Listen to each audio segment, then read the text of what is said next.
என்னோட நேம் சிவப்பிரியா. நான் தர்மபுரி கோயம்புத்தூர் கேபிஆர்ல 5 வருஷமா ஒர்க் பண்ணிட்டு இருக்கேன்.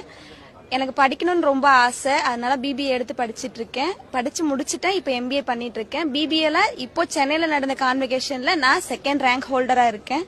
எங்க வீட்ல மொத்தம் நாங்க 5 பேரு. வீட்ல படிக்க வைக்க முடியலன்னு சொல்லிட்டு தான் வேலைக்கு அனுப்புனாங்க. இங்க வந்து எங்க கேபிஆர் ராமசாமி அப்பா அவரோட உதவியால இப்ப நாங்க எல்லாரும் படிச்சு பட்டம் வாங்கியிருக்கோம். எங்களை மாதிரி இங்க நிறைய பேர் படிக்க வாய்ப்பு இருக்கிறவங்க படிக்கலாம். எங்க வீட்ல ஃபார்மர்ஸ் தான். எங்க அப்பா அம்மா 2 பேருமே ஃபார்மர் தான். 8 ஹவர்ஸ் ஷிஃப்ட் இருக்கும். 8 ஹவர்ஸ் ஷிஃப்ட் போக மீதி நேரம் நாங்க படிப்போம். சண்டேல கிளாஸ் இருக்கும். காலேஜ் போயிட்டு நாங்க சண்டே கிளாஸ் அட்டன் பண்ணிப்போம். எல்லாருமே படிச்சுட்டு தான் இருக்காங்க. அக்காக்கு மேரேஜ் ஆயிடுச்சு. குட்டீஸ் 3 பேர்த்தையும் நான் படிக்க வச்சிட்டு இருக்கேன். ஆமா.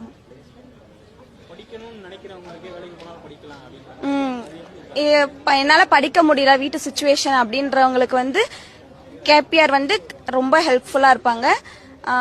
படிக்க முடியல